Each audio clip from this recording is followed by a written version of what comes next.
Hello and welcome to this presentation from MailAway. My name is Anna and I'm the email marketing specialist here at MailAway, and we're a self-service email marketing provider. The aim of this presentation today is to give you some of the tools and insights to understand email marketing for yourself so you can move forwards with it knowing that what you're doing is going to be effective. It's going to take about 20 minutes for me to go through everything, and what we're going to talk about today is on the next slide. A little bit about how to make sure email is going to make you money. So we know that it's great, and we're just going to talk a little bit about all of the benefits from email marketing. Before you get started, you need to know the laws, but not just the laws, the best practice as well, as to make sure that your data's safe and what you're doing doesn't harm what we call your online reputation. Then we'll move into a little bit about the basics of creating an effective campaign, and then, of course, what to watch out for in terms of the report at the end. Email's full of some really great reports, and it's about how to make the most of that to move forwards with your campaigns. So, first of all, why do email market in the first place? How do we know it's going to make you money?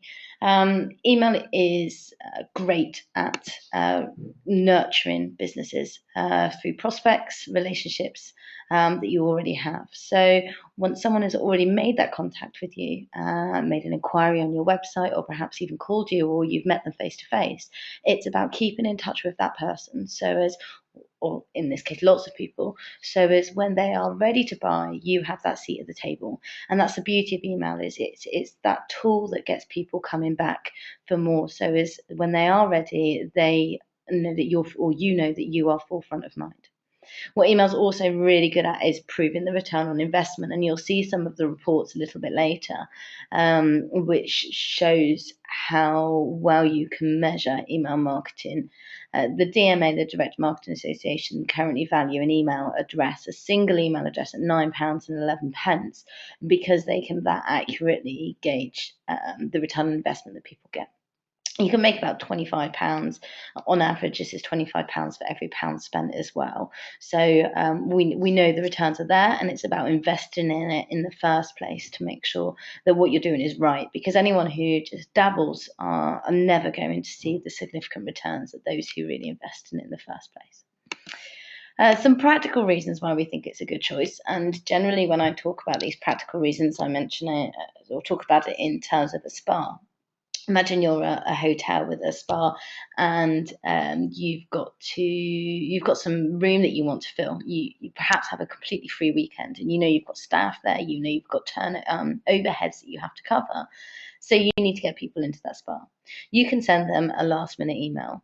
Now, not only is that email cost effective, it's only 2p per an email address, and if you compare that to direct mail, then that's a significant saving. Currently in the UK, it's 60p to send a first class piece of post. So you're comparing 2p to 60p. It's also immediate. If I know on a Friday that I need to fill this weekend, I can send that campaign and pretty much be sure that I'm going to fill that weekend, which kind of brings us down to the one at the bottom, which is about the measurability. I can tell straight away whether my email campaign has worked, because I can measure the amount of bookings that I get direct that weekend from the campaign that I sent out on the Friday, saying, come and get some treatment this weekend. It's flexible in terms of, if I did get some bookings, I just don't send the campaign. All that I've lost is maybe an hour of my time, if that, in creating it in the first place. Not lots and lots of time in designing and creating something, and maybe even using an external agency to get that work done. And that links in with the flexibility. And the personalization there is not necessarily that you can write Dear Anna. It's about making sure that that content is relevant to me. So if I'm getting last minute deals from a spa, it's probably because I've signed up to last minute details from a local spa, not because I live 200 miles away.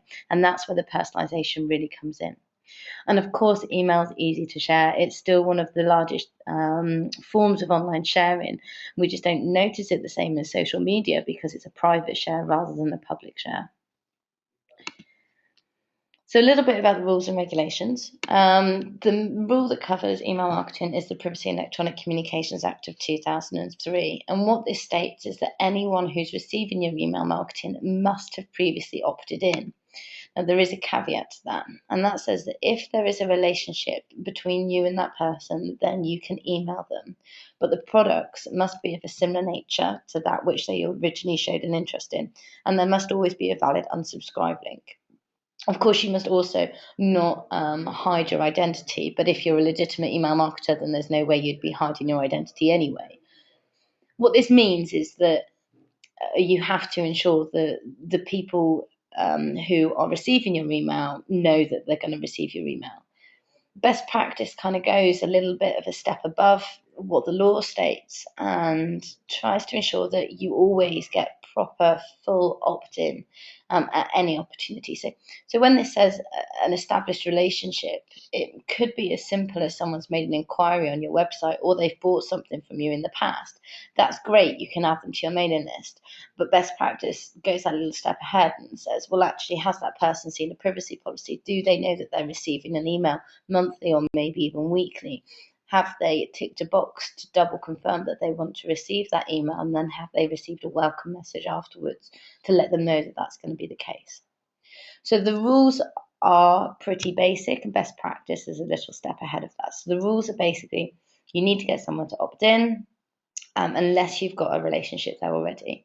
Receiving someone's business card or being friends with them on LinkedIn does not establish a relationship unless at that time you made it clear to them that you would like to add them to your mailing list. So how do you go on to developing a campaign? First of all, have to say that email is not Outlook. It's not using your desktop client to send mass email marketing. And there's reasons for this. There's three reasons that I talk about in particular, but there are others. My first one is about branding. Imagine you are this 4-star hotel with your spa treatment and anything else you could possibly imagine. And the way you promote yourself to the local market is by sticking a piece of cardboard with some painted on signage saying the world's best hotel this way. That's not really going to represent your 4-star hotel. And in the same light, if you are that 4-star hotel and you send an email out, which is from your personal account, perhaps even asking people not to reply, or with a difficult unsubscribe process, and nothing like your online brand or the real life brand that people have seen, does it really represent what you stand for?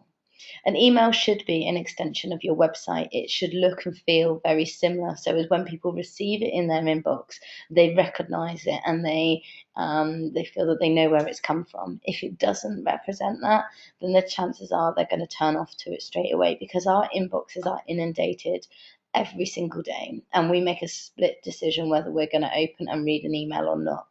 So if it's well branded, then you've got more chance of being read. The second one is the operational capabilities of your internal setup. If you are sending lots of campaigns or lots of emails out to numerous people, the chances are it's going to bog down your internal system. This is just an example of sending one email, which is a huge size, to one person. But imagine if I've got a big email put together and I'm going to send it out to hundreds or maybe even thousands of people. That's going to take an awful long time to send, because my domestic account can only send one email at a time. And that's trying to send out, then nothing else can get in. Added to that, if you're sending something using your own system, so when I'm talking about your own system, I'm talking about your email clients like Yahoo or Hotmail or Outlook, any of those systems, you're likely to have to attach files to it. Attaching loads of files does mean that you are far more likely to get caught in a spam filter at the other end. But not only that, it also clogs up the other person's inbox, because attached files makes your email much larger than if it was HTML.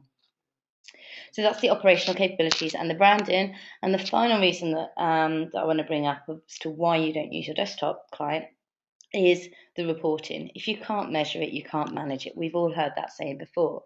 And when you've got all these opportunities with email, to see the reporting and to measure it and to manage it, then you'd be a fool to not use that system and to use your desktop program instead. When you think about the amount of time and effort that goes into creating an email, it's much better to use something that you can measure rather than something that you can't. So how do you get started? Obviously, you need to invest in a professional email service provider rather than your desktop client. And then you need to start putting your campaigns together. So before you do that, you need to think about your strategy and what exactly it is that you want to achieve through email marketing.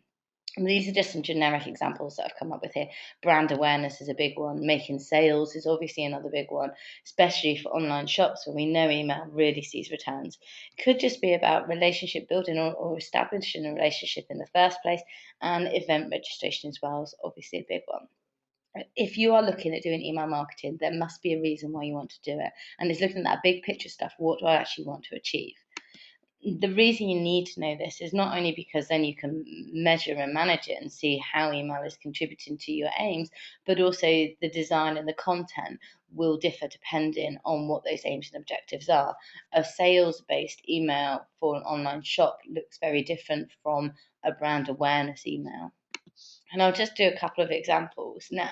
So we've got this one here, which is very much what we call a catalogue based email. It's about sales, it's about selling stuff online. So this is a very foodie based email, and they've got lots of different products in this, what we call a catalogue design, where you have the 3-column layout.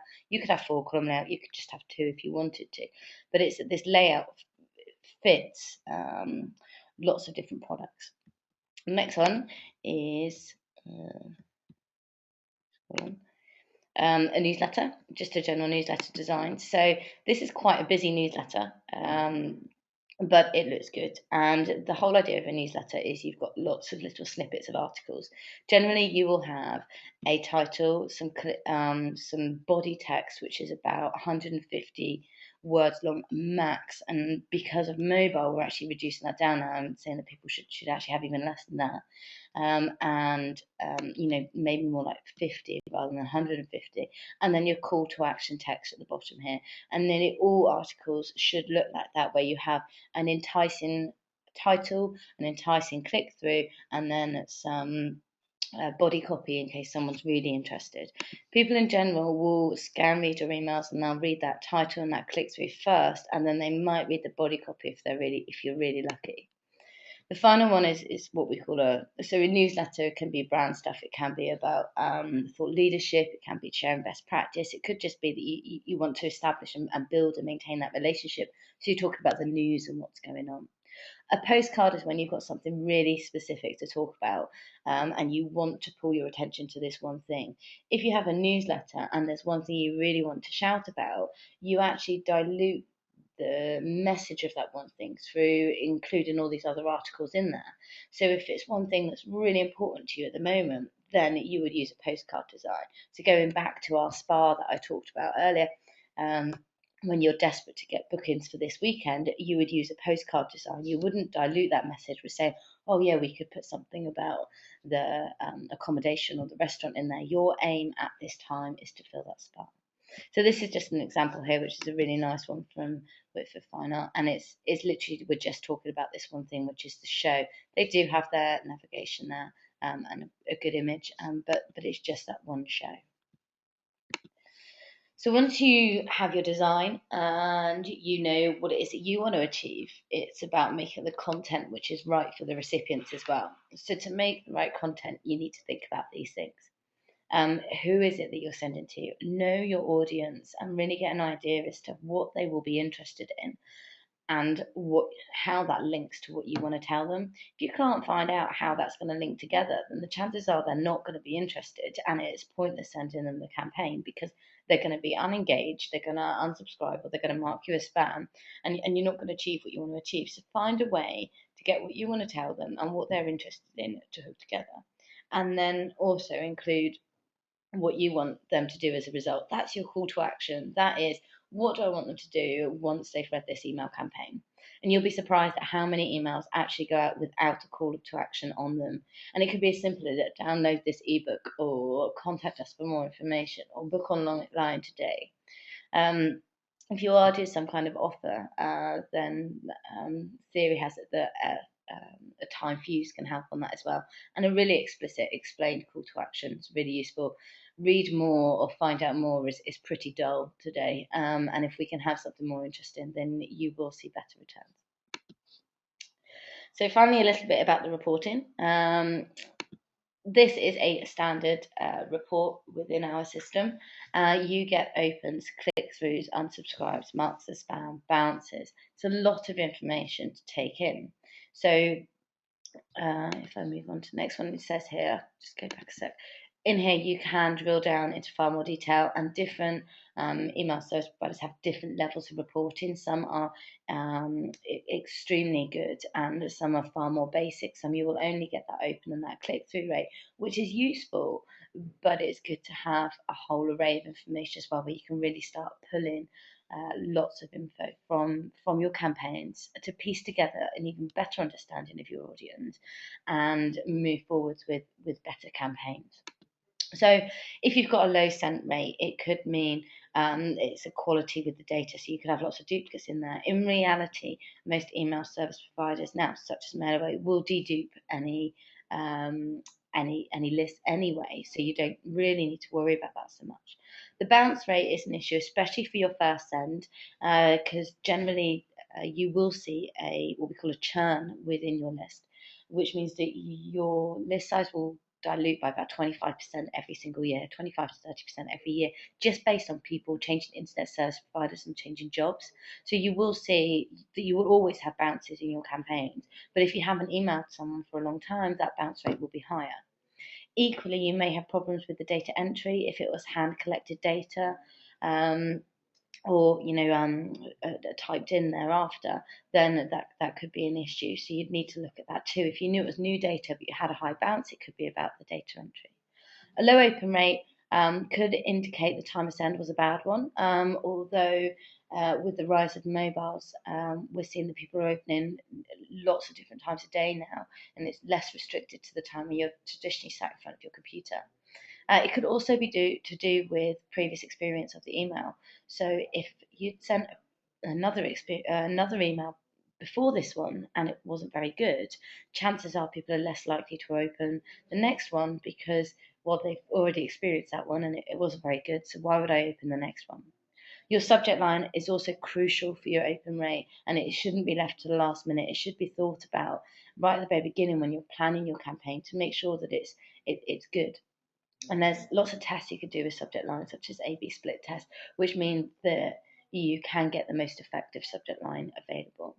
A low click rate can imply layout issues, so it could be really busy or just not easy to see where they are, or the quality of offer could be poor. If you've done a really good email but there's no offer in there or it's not relevant to the people you're sending it to, then they're not going to click through because they're not going to be interested. Content and relevance in there, obviously. It could just be that you've forgotten or are unable to put click-throughs in your email campaign, which is fine as long as you're aware that that's what you're doing in the first place and you know that you have got low click-through rates because of X, Y, and Z. The important thing here is to use this data to understand what's going on with your campaigns so as you can improve them moving forwards. And now, as much as I love email campaigns and I love email data and I think it's all brilliant, even more important than that is to know what's going on in your greater marketing mix. So yes, on its own, email is brilliant, but it's not a standalone product. It shouldn't be completely by itself, and you should link it in with all of your other online marketing activity and even your offline marketing activity. That's what multi-channel marketing is all about, keeping it all together and a coherent voice which indicates the brand rather than lots of silos working separately and not really talking to each other and then sending a bit of a disjointed message. So Google Analytics is excellent, and this is just an example of a Google Analytics page result page, and you can see down here, I know it's quite small, but you can see here that Mailaway, as in our email marketing, is the third largest source of traffic to our website. That to me is enough to know that it's worthwhile me sending my monthly email campaigns because it's pulling those people back to my website again and again. And when they are ready to buy, they'll be thinking of me. It's also doing good for my search rankings, and obviously my website. So that's kind of summed it up. I've gone through everything really quickly there. It's just a snippet to get you going. I hope you've had some good advice and some little ideas there to get you started with your email campaigns. So just in summary, to start off, or to help you get started off, know your audience and know what you want to achieve and how you're going to be able to communicate with those people. Unless you have an idea as to what it is that you want to achieve and what your audience want to hear, then you're probably not going to get very far. Collect good quality data and keep up to date is the next one, and do it within the law, but also within best practice. Plan your campaigns, create a schedule if you can of exactly what you want to say and when, and keep in the back of your mind what you're trying to achieve and who the audience are. Always monitor the responses that you're getting and look at your results. And then, of course, aspire to do more. A monthly email campaign is amazing, a monthly newsletter is brilliant. But if you could do more, if you could get involved in the more technological advancements which are out there, then that's brilliant, because email is far more than just sending a monthly campaign, and it can be far more technical than that. So just bear that in the back of your mind. If this is the first step of your journey, then there's a long way you can go. I hope you found it useful today. If so, then please do join us on some social media sites. And if you've got any specific questions, then you're very welcome to visit the MailAway blog, or pop us an email on the inquiries@mail-away.co.uk email address. Thank you very much for listening.